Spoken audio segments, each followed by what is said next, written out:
दोस्तों, वीडियो शुरू करने से पहले एक बात, आप सभी ने पिछले वीडियो को बहुत सारा प्यार दिया और मुझे बहुत अच्छा लगा। अगर आपको ये वीडियो भी पसंद आता है तो प्लीज़ इसे लाइक कीजिए, इस चैनल को सब्सक्राइब कीजिए और कहाँ से देख रहे हैं अपना नाम और पता ज़रूर लिखिए और कमेंट में बताइए कि आपको इस वीडियो का बेस्ट पार्ट क्या लगा। तो चलिए अब कहानी शुरू करते हैं। पतले से रास्ते पे दोनों ओर ताड़ के पेड़ लगे हुए हैं और दोनों तरफ तालाब है। एक साइकिल से रमेश अपने घर की ओर चला जा रहा है। धीरे धीरे वो कोई गाना गुनगुनाते हुए जा रहा है। आज साइकिल पे वो पोटली में बांधकर कुछ मिठाइयाँ अपने घर के लिए लेके जा रहा है। रास्ते में वो साइकिल रोक के पेशाब करने के लिए नीचे उतरा।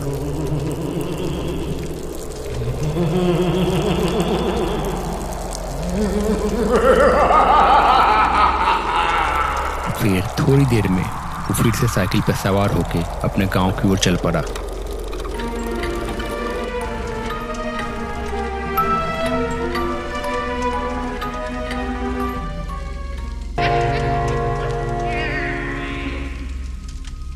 झारखंड में एक छोटा सा शहर है दुमका।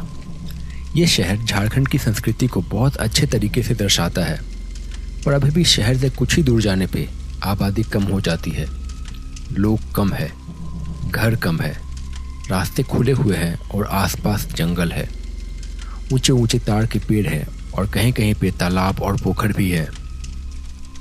दुमका के बाहरी इलाकों में भी कई छोटे बड़े मकान हैं, कुछ कच्चे तो कुछ पक्के।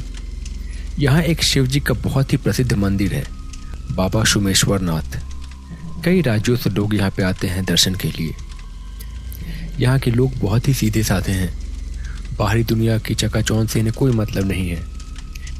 इनके लिए शाम को मिलके एक दूसरे से गप मारना और साथ में बैठ के चाय पी लेना, इसी में इन्हें खुशी मिलती है।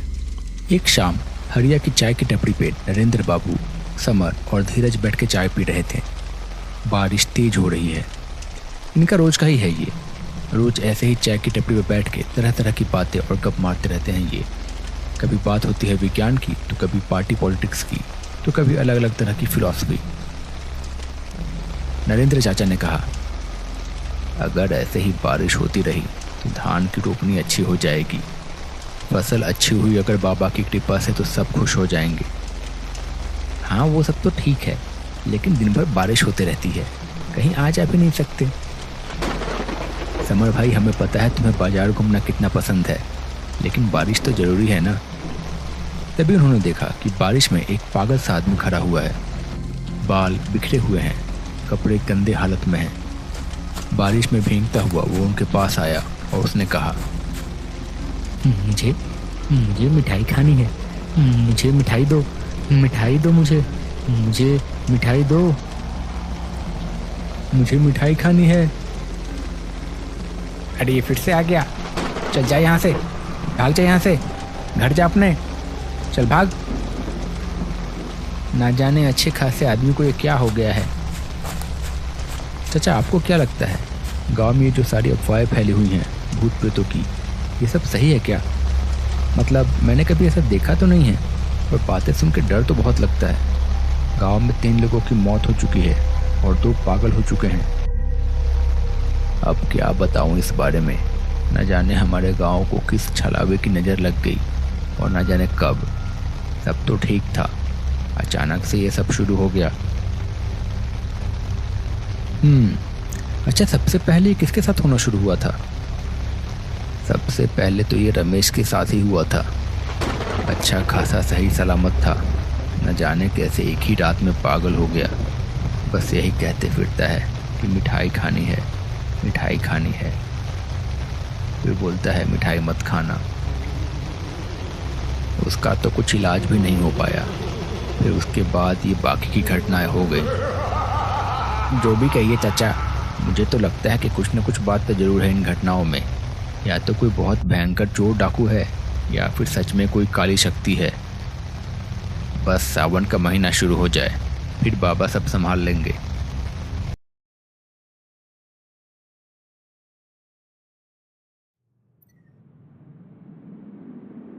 आज तो कोई नहीं है घर पे, सब नानी के घर गए हैं। आज अच्छे से खाना बनाऊंगा और आराम से खाऊंगा।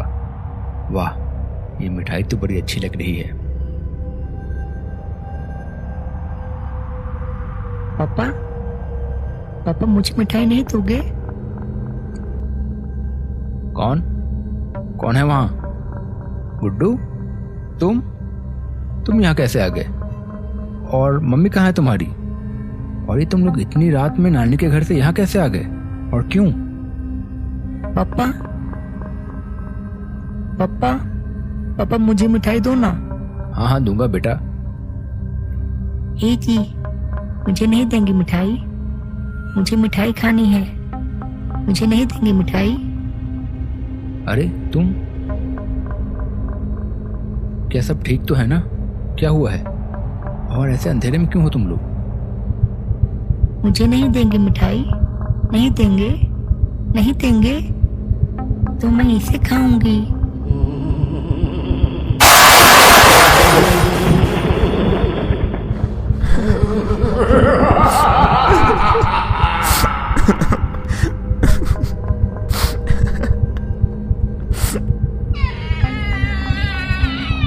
नहीं, ये क्या हो रहा है? ये क्या हो रहा है? ये क्या हो रहा है? ये नज़ारा देख के रमेश भागने लगा। रात सुनसान सड़क पे वो वैसे ही भागे जा रहा था। भागते भागते वो एक पेड़ के पास पहुंचा और हांफने लगा। पेड़ के पीछे से कोई निकल के बाहर आई। मुझे नहीं देंगे मिठाई? मुझे मिठाई खानी है, मुझे मिठाई दो। ऐसा कहते ही उसका सारा शरीर देखते ही देखते बहुत भयानक रूप में बदल गया। रमेश को समझ नहीं आया कि क्या हो रहा है और वो वहीं बेहोश हो गया। अगले दिन जब वो सुबह उठा तो वो पागल हो चुका था। रात की घटना ने इतना गहरा असर डाला था उस पर कि उसे कुछ भी समझ में नहीं आ रहा था कि क्या हुआ। सोचने समझने की शक्ति खो बैठा था वो, बस कुछ भी बड़बड़ाए जा रहा था। मीठा खाना है, मीठा खाना है, मुझे मिठाई नहीं दोगे?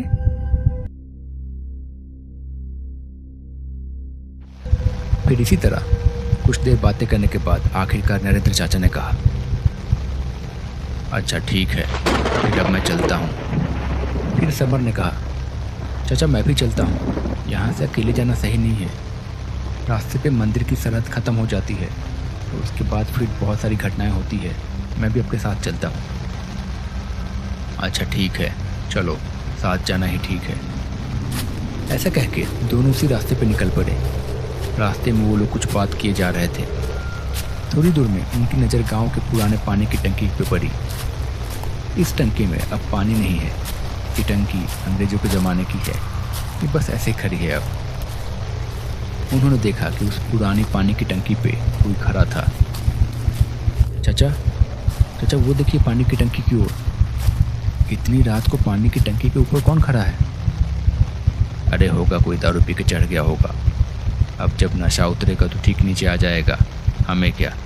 चलो चलो जल्दी चलो, अब रात बढ़ रही है। समर और नरेंद्र चाचा ऐसे ही उसे देखते देखते आगे बढ़ने लगे।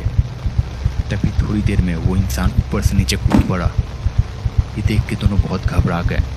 वो दोनों जल्दी से जाके वहाँ पहुँचे, पर वहाँ तो कोई भी नहीं था।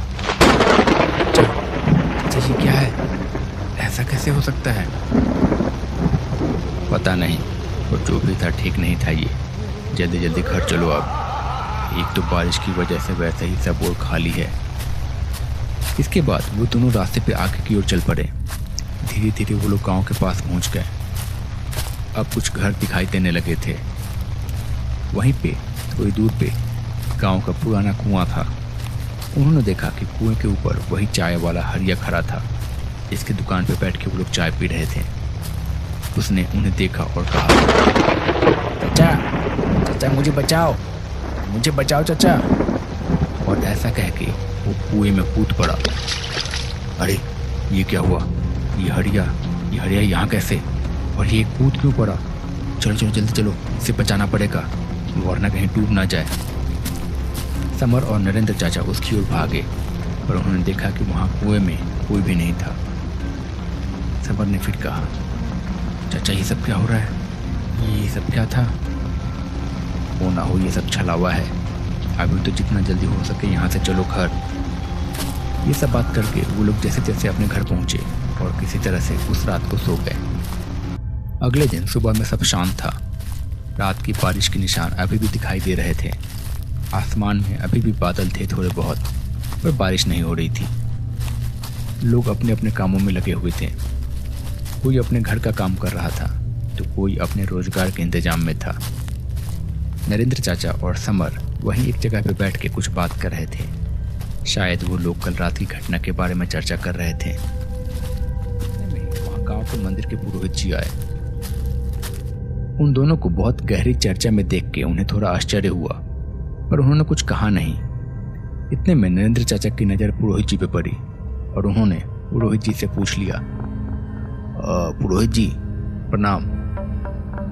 हाँ नरेंद्र, बोलो क्या बात है, बड़ी गहरी सोच में हो। चाचा ये छलावा, इसके बारे में क्या कहना है आपका? क्या ये लोगों का पीछा भी करता है? मेरा मतलब है कि अगर एक दिन मिल जाए तो क्या अगले दिन भी इसके मिलने के आसार होते हैं क्या? ऐसा कुछ तय नहीं है। किस्मत खराब रही तो बार बार मिल सकता है, जब तक कि कुछ नुकसान ना पहुंचा दे, पर आमतौर पे कम ही मिलता है ऐसा। लेकिन एक प्रजाति होती है जो बार बार पीछा करती है और कुछ न कुछ करके बहुत सारा अहित कर ही देती है। गांव में भी ऐसी घटनाएं आजकल बहुत बढ़ने लगी है। पर तुम क्यों पूछ रहे हो, कुछ हुआ है क्या?